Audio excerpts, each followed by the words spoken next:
Hello everyone, आज की इस वीडियो में हम NCERT क्लास 5 के पार्ट 2 फसलों के त्यौहार को पढ़कर समझेंगे। साथ ही हम इस पाठ में आए कठिन शब्दों का अर्थ भी समझेंगे।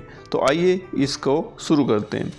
सारा दिन बोरसी के आगे बैठकर हाथ तापते हुए गुजर जाता है। बोरसी होती है अंगीठी।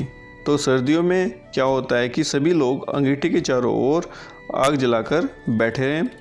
कहाँ तो खिचड़ी के समय धूप में गर्माहट की शुरुआत होनी चाहिए और यहाँ हम सूरज के इंतज़ार में आस लगाए बैठे हुए हैं। खिचड़ी का मतलब यहाँ पर खाने वाली खिचड़ी से नहीं है। यहाँ पर खिचड़ी का जो त्यौहार सर्दियों के मौसम के बाद मनाया जाता है। तो क्या होता है कि पहले जब खिचड़ी का त्यौहार मनाया जाता था तो उस समय पर गर्माहट आनी शुरू हो जाती थी मौसम में, लेकिन अब हमें सूरज का इंतज़ार करना पड़ रहा है क्योंकि पूरे 10 दिन हो गए सूरज लापता है। लापता का मतलब है कि कोहरा छाया हुआ है और सूरज हमें दिखाई नहीं दे रहा है। आज सुबह तो रजाई से निकलने की हिम्मत नहीं हो रही थी। सर्दियों में आप देखेंगे कि जब कोहरा होता है और 10 दिन से सूरज ना निकले तो ठंड कितनी बढ़ जाती है, और इसी कारण से रजाई से निकलने की हिम्मत नहीं हो रही थी। बाहर देखने से तो समय का अंदाज़ा बिल्कुल नहीं हो रहा, लेकिन घर में हो रही चहल पहल अब पता चल रहा है। जैसा कि आप देखते हैं कि ठंड के समय हम लोग रज़ाई में रहते हैं और जब हम बाहर झांक कर देखते हैं कि समय कितना हो गया है तो उसका भी अंदाज़ा नहीं लग पा रहा है क्योंकि सूरज की धूप नहीं निकल रही है।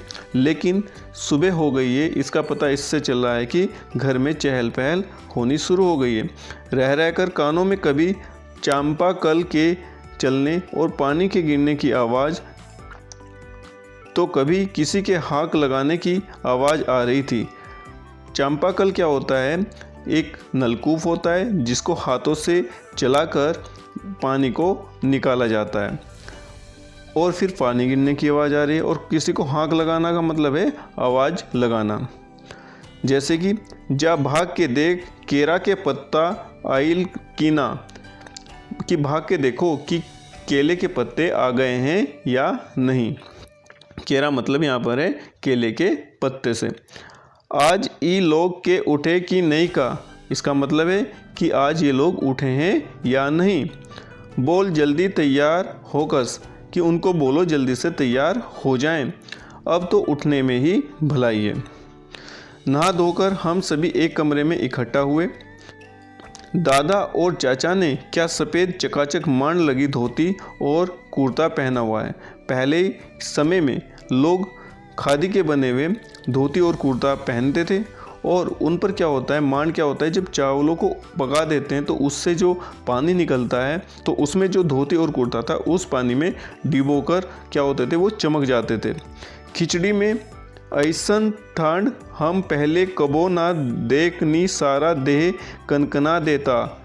इसका मतलब है कि खिचड़ी का जब त्यौहार होता था पहले उस समय इतनी ठंड कभी नहीं होती थी और आज इतनी ठंड हो रही है कि हमारा पूरा जो शरीर है, देह मतलब शरीर, किस ठंड से हमारा यह शरीर हल्का सा है, ऐसा लग रहा है कि अब टूट ही जाएगा। पापा ने कहा शायद आज धोती में उन्हें ठंड कुछ ज़्यादा लग रही है। ठंड का मतलब यहाँ पर सर्दी से। सामने मचिया पर खादी की सफ़ेद साड़ी पहने हुए दादी बैठी थी। मचिया का मतलब होता है छोटी खाट या चारपाई। आज दादी ने अपने बाल धोए हैं।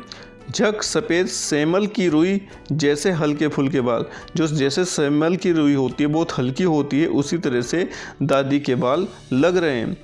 गौर से देखने पर एक भी बाल काला नज़र नहीं आता। दादी के सारे बाल कैसे हैं? सफ़ेद हैं। बिल्कुल धुली धुली सी लग रही है दादी। जैसा धुली धुली का मतलब होता है साफ़ सुथरा लगना। उनके सामने केले के कुछ पत्ते कतार में रखे हैं जिस पर तिल, मीठा गुड़, चावल आदि के छोटे छोटे ढेर पड़े हुए हैं। हमें बारी बारी से उन सभी चीज़ों को छूने और प्रणाम करने के लिए कहा गया। जब सबने ऐसा कर लिया तो उन सभी चीज़ों को एक जगह इकट्ठा करके दान दे दिया गया। आज तो अप्पी दीदिया बुरी फंसी। अप्पी दीदिया, अप्पी क्या है? नाम, और दीदिया मतलब दीदी। बुरी फंस गई। क्यों फंस गई? उन्हें ना तो चूड़ा दही ही पसंद है और ना ही खिचड़ी। चूड़ा दही क्या होती है? ये खिचड़ी के त्यौहार पर एक तरह का पकवान होता है। पर आज तो फरमाइशी नाश्ता नहीं चलेगा। फरमाइशी मतलब जो मनपसंद खाना होता है वो आज नहीं मिलेगा, उन्हें दोनों ही चीज़ें खानी पड़ेगी। आज खिचड़ी जो है, खिचड़ी खाने के बाद सभी ने गया से आए तिल, गुड़ और चीनी के तिलकुट को बड़े चाव से खाया। खाते खाते मैं सोच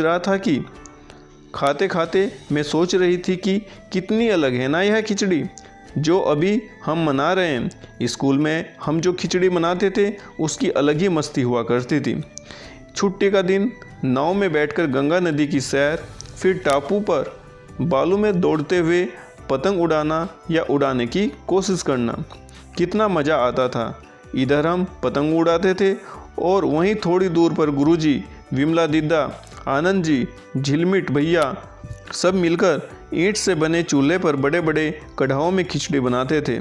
हम भी बीच बीच में अपनी पतंगों को सुस्ताने का मौका देते हुए, सुस्ताना मतलब आराम करना का मौका देते हुए मटर और प्याज छीलने बैठ जाते।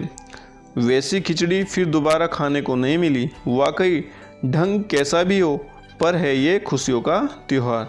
जितने भी त्यौहार होते हैं सारे क्या होते हैं, खुशियों के त्यौहार होते हैं, मतलब उनसे हमें खुशियाँ या आनंद प्राप्त होता है। जनवरी माह के मध्य में भारत के लगभग सभी प्रांतों में फसलों से जुड़ा कोई ना कोई त्यौहार मनाया जाता है। कोई फसलों के तैयार हो जाने पर खुशी बांटता है, तो कुछ लोग इस उम्मीद में खुश होते हैं कि अब पाला कम हो गया। पाला मतलब ठंड कम हो गई। सूरज की गर्मी बढ़ने से खेतों में खड़ी फसल तेजी से बढ़ेगी। सभी प्रांतों और इलाकों का अपना रंग और अपना ढंग नज़र आता है, मतलब सब अलग अलग तरीके से अपनी परंपराओं के अनुसार त्यौहार को मनाते हैं। इस दिन सब लोग अच्छी पैदावार की उम्मीद और फसलों के घर में आने की खुशी का इंतजार करते हैं। उत्तर प्रदेश, बिहार, मध्य प्रदेश में मकर संक्रांति या तिल संक्रांति, असम में बिहू, केरल में ओणम, तमिलनाडु में पोंगल, पंजाब में लोहड़ी, झारखंड में सरहुल, गुजरात में पतंगा पर्व सभी खेती और फसलों से जुड़े त्यौहार हैं। इसका अर्थ यह हुआ कि देश के अलग अलग राज्यों में यह त्यौहार अलग अलग रूपों और अलग अलग नामों से मनाए जाते हैं। इन्हें जनवरी से मध्य अप्रैल तक अलग अलग समय मनाया जाता है। झारखंड में सरहुल बड़े जोशो खरोश के साथ मनाया जाता है। 4 दिनों तक इसका जश्न चलता रहता है। अलग अलग जनजातियां इसे अलग अलग समय में मनाती हैं। संथाल लोग फरवरी मार्च में, तो ओरांव लोग इसे मार्च अप्रैल में मनाते हैं। आदिवासी आमतौर पर प्रकृति की पूजा करते हैं। आदिवासी क्या होते हैं, जो जंगलों में लोग रहते हैं, वो प्रकृति की पूजा करते हैं। सरहुल के दिन विशेष रूप से साल के पेड़ की पूजा की जाती है। यही समय है जब साल के पेड़ों में फूल आने लगते हैं और मौसम बहुत ही खुशनुमा हो जाता है। खुशनुमा मतलब बहुत अच्छा हो जाता है। स्त्री पुरुष दोनों ही ढोल मंजीरे लेकर रात भर नाचते गाते हैं। चारों ओर फैली हुई छोटी छोटी घाटियाँ, लंबे लंबे साल के वृक्षों का जंगल और वहीं आसपास बसे छोटे छोटे गांव, लिपे पूते करीने से बुहारे गए और सजाए गए अपने घरों के सामने लोग एक पंक्ति में कमर में बाहें डालकर नृत्य करते हैं। इस अवसर पे क्या करते हैं, लोग अपने घरों को सजाते हैं, सामानों को सजाते हैं और अपने घर के आगे एक दूसरे की कमर में हाथ डाले हुए नृत्य करते हैं। अगले दिन वे नृत्य करते हुए घर घर जाते हैं और फूलों के पौधे लगाते हैं। देखिए कितना अच्छा त्यौहार है। सब नृत्य करते हुए एक दूसरे के घर जाते हैं और फूलों के पौधे लगाते हैं। घर घर से चंदा मांगने की भी प्रथा है, पर चंदे में मालूम है क्या मांगते हैं, मुर्गा, चावल और मिश्री। फिर चलता है खाने पीने और खेलों का दौर। तीसरे दिन जाकर पूजा होती है, जिसके बाद लोग अपने कानों में सरई का फूल पहनते हैं। इसी दिन से बसंत ऋतु की शुरुआत मानी जाती है, मतलब इस दिन से बसंत ऋतु शुरू हो जाती है। धान की भी पूजा होती है। धान क्या होता है, चावल जो छिलके वाला होता है, जिसके ऊपर छिलका चढ़ा हुआ रहता है, उसको धान बोलते हैं। पूजा किया हुआ आशीर्वादी धान अगली फसल में बोया जाता है। तमिलनाडु में मकर संक्रांति या फसलों से जुड़ा त्यौहार पोंगल के रूप में मनाया जाता है। इस दिन खरीफ की फसलें चावल, अरहर, मसूर आदि कटकर घरों में पहुंचती हैं और लोग नए धान कूटकर चावल निकालते हैं। हर घर में मिट्टी का नया मटका लाया जाता है जिसमें नए चावल, दूध और गुड़ डालकर उसे पकाने के लिए धूप में रख देते हैं। हल्दी शुभ मानी जाती है, इसलिए साबुत हल्दी को मटके के मुंह के चारों ओर बांध देते हैं। यह मटका दिन में 10:30-12 बजे तक धूप में रखा जाता है। जैसे ही दूध में उफान आता है और चावल मटके से बाहर गिरने लगता है तो पोंगला पोंगल पोंगला पोंगल यानी कि खिचड़ी में उफान आ गया के स्वर सुनाई देते हैं। दूसरी ओर गुजरात में पतंगों के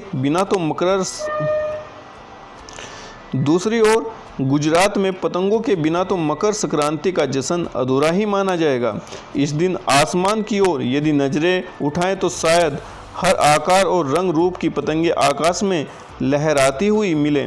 प्रत्येक गुजराती, चाहे वह किसी भी धर्म, जाति या आयु का हो, पतंग उड़ाता है। हजारों लाखों पतंगों से सूर्य भी ढक जाता है। इसका मतलब है सभी लोग मिलकर इस त्यौहार को मनाते हैं। कुमाऊं में मकर संक्रांति को घुघुतिया भी कहते हैं। इस दिन आटे और गुड़ को गूंदकर पकवान बनाए जाते हैं। इन पकवानों को तरह तरह के आकार दिए जाते हैं, जैसे डमरू, तलवार, दाड़िम का फूल आदि। पकवान को तलने के बाद एक माला में पिरोया जाता है। माला के बीच में संतरा और गन्ने की गंडेरी पिरोई जाती है। यह काम बच्चे बहुत रुचि और उत्साह के साथ करते हैं। सुबह बच्चों को माला दी जाती है। क्यों दी जाती है माला, आइए इसके बारे में भी बताते हैं। बहुत ठंड के कारण पक्षी पहाड़ों से चले जाते हैं। उन्हें बुलाने के लिए बच्चे इस माला से पकवान तोड़कर पक्षियों को खिलाते हैं और गाते हैं, कौवा आओ गुगुत आओ, कौवा आओ गुगुत आओ, ले कौवा बड़ो, मके दे जा सोने का घड़ो, खा ले पूरी, मके दे जा सोने की छुरी। इसके साथ ही जिस चीज़ की कामना हो वह मांगते हैं। है ना कितने अलग अलग अंदाज मकर संक्रांति को मनाने के। कहीं दूध, चावल और गुड़ की खीर बनती है तो कोई 5 प्रकार के नए अनाज की खिचड़ी बनाता है। कहीं कहीं लोगों का सैलाब नदी में स्नान करने के लिए उमड़ पड़ता है। सैलाब मतलब भीड़। लोग ठंड से ठिठुरते रहेंगे पर बर्फीले पानी में कम से कम एक डुबकी तो जरूर लगाएंगे। हाल यह होता है कि इन जगहों पर तिल रखने की भी जगह नहीं होती। तिल से याद आया, मकर संक्रांति के दिन पानी में तिल डालकर स्नान करना, तिल दान करना, आग में तिल डालना, तिल के पकवान बनाना विशेष महत्व रखता है। तुम्हारे घर या इलाके में इस त्यौहार को कैसे मनाया जाता है? इसे खिचड़ी, पोंगल, मकर संक्रांति या कुछ और कहा जाता है? या तुम फसलों से जुड़े कोई और त्यौहार मनाते हो? यदि तुम आपस में बात करो तो तुम्हें यह जानकर हैरानी होगी कि कई बार एक ही इलाके में रहने वाले लोग भी इस त्यौहार को अलग अलग ढंग से मनाते हैं। तो आज की इस वीडियो में हमने इस पार्ट को पढ़कर जाना कि फसलों से जुड़े हुए त्यौहार अलग अलग हो सकते हैं, उनके मनाने का तरीका अलग हो सकता है, लेकिन सभी त्यौहार से हम सबको खुशी मिलती है, आनंद मिलता है। आइए अपनी इस परंपरा को आगे बढ़ाएं। Thank you.